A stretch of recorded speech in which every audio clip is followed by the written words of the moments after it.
is something that I have to double check again. Because that wasn't working. Now I got it. Hey. Hope, still missing it. This is something crazy, ladies and gentlemen. But it's worth every minute. I don't have any assistance here today, but this is so important to me. I'm going forward anyway. My name is Eddie Marcus, spokesman and advocate of basic human rights for all people. And that means that your God-given rights, those rights that are common amongst us, that each of us have, and everything has been prepared for us to be able to have those needs met. It is my voice that I advocate that those things are met.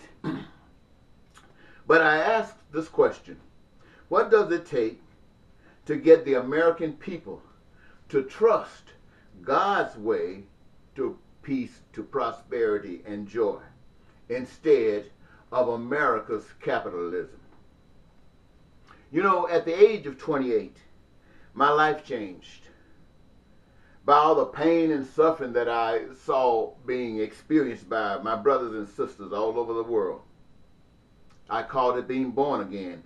Being born again because the gates to heaven opened to me.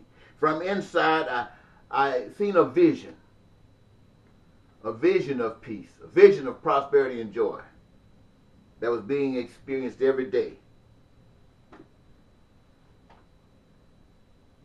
Then my whole world fell apart.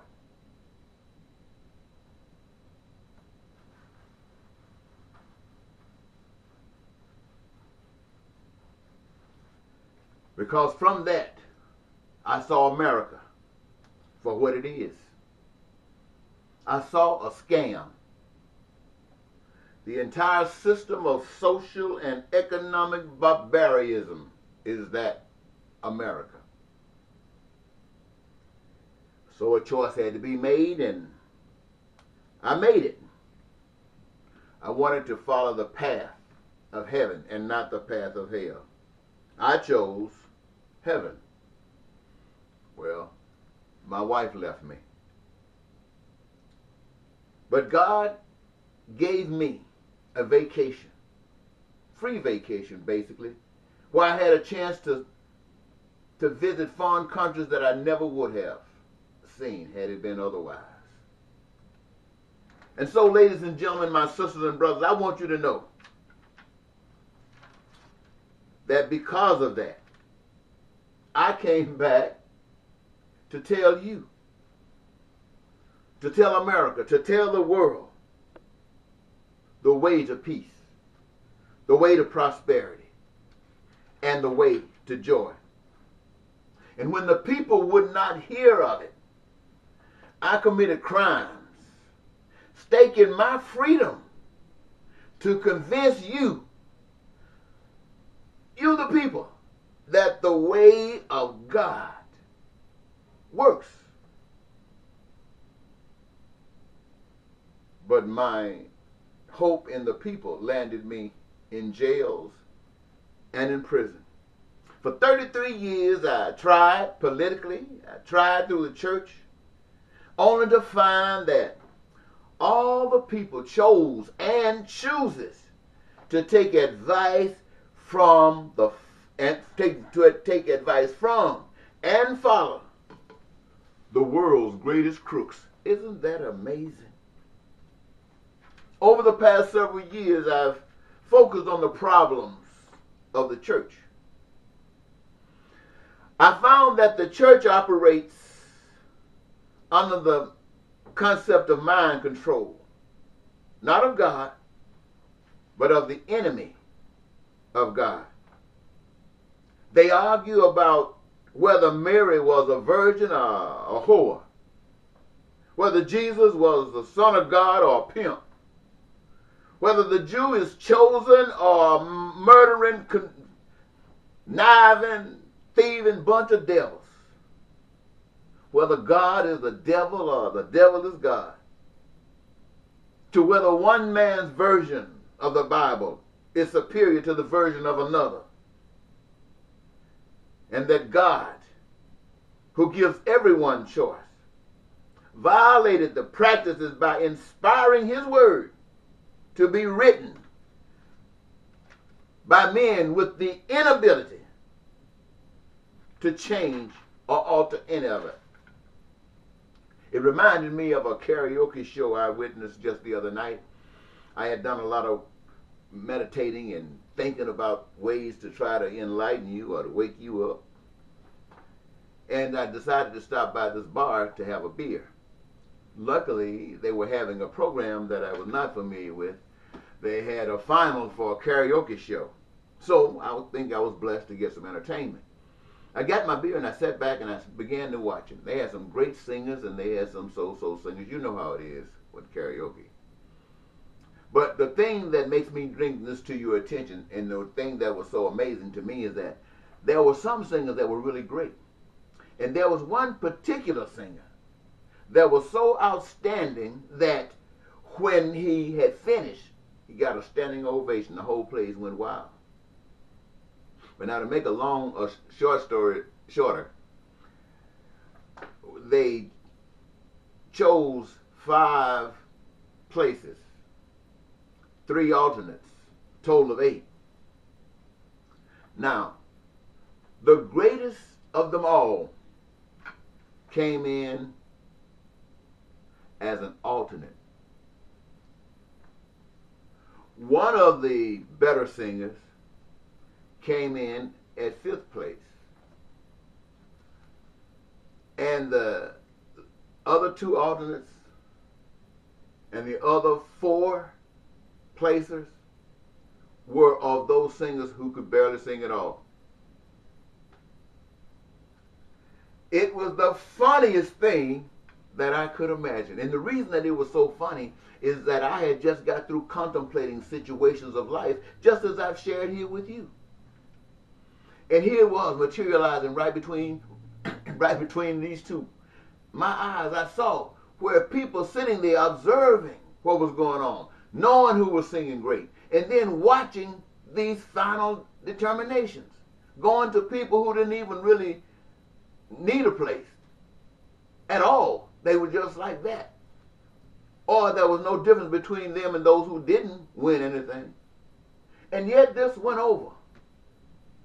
And the amazing thing that gets me is that I know these people who lost know what took place, and yet they'll be back the next time the place is open to sing and promote again.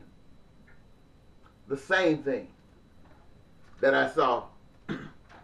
To make my point, this was an exact replica of America, experienced. Now, for those of you who are hopeful, I leave this with you.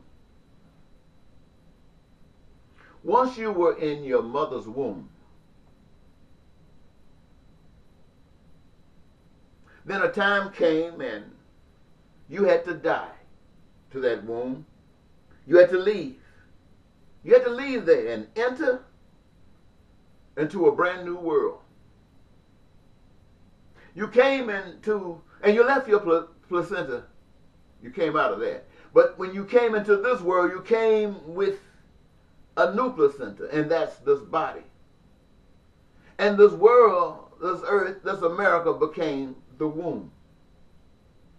And like in the womb of your mother, physical mother, now in the womb of the earth mother, there will come a time when you will have to leave. You will have to be born again out of this into a new life, and you will leave this placenta body behind. And it will be discarded as it were before. And your new life will reflect on the life that you created here. The life that you created here. If peace, prosperity, and joy in the wonderful life is what you aspire, then in order to get it, you must aspire here, now, in these days. Not just for yourself.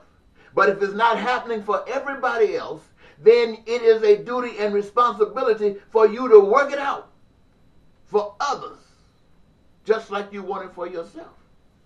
Because one who desires peace and prosperity and joy cannot exist, will not exist anywhere where it does not permeate throughout the society. Because if it's not like that, then it's your job to fix it. And it will get fixed. Or you will leave before you settle for it. And where will you go? You will go to the place that you have created. You have created by your thoughts, by your efforts, by your living. And if it's a wonderful place, you created it. And the God of creation, of true in all creation, allows you to go exactly to your kingdom. Your kingdom. Now you say, I don't want to go to my kingdom. I want to go to God's kingdom. Well, let me tell you something, ladies and gentlemen. The spirit that is in you, the life that is in you, is the breath of God. So stop trying to separate yourself from God. When you're doing God's work, you are one with God. Now, what am I saying to you? I'm saying this to you, in case I didn't say it clear. There's another page.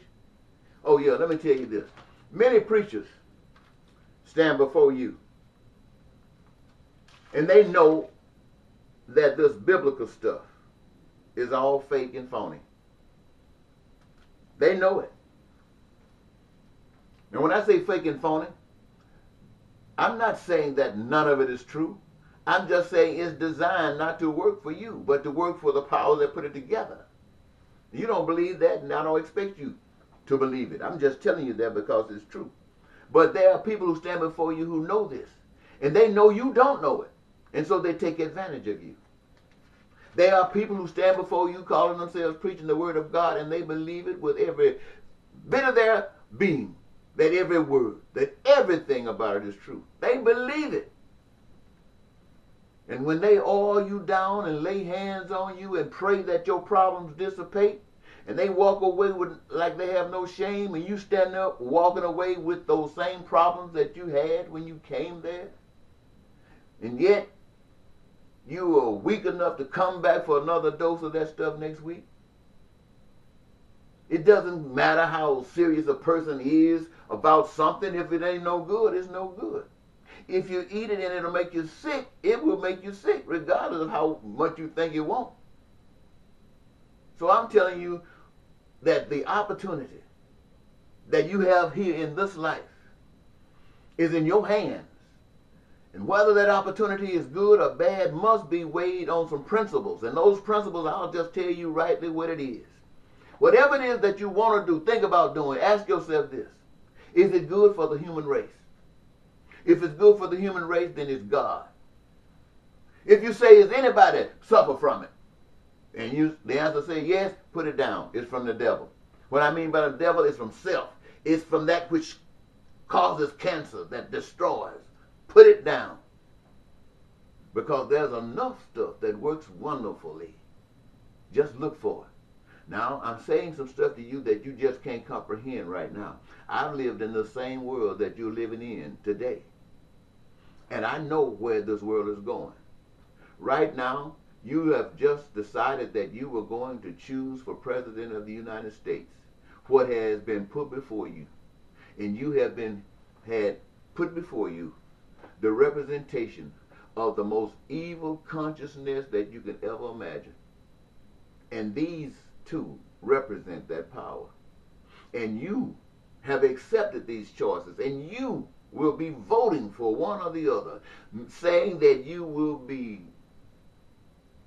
a partner with what is planned for you. And then you one day will cry, you were ignorant. Well, this is another thing. God loves you. And it is God's plan that I stand here before those of you who are listening right now to tell you what is happening. But still, the choice is yours. Always yours. Bye-bye.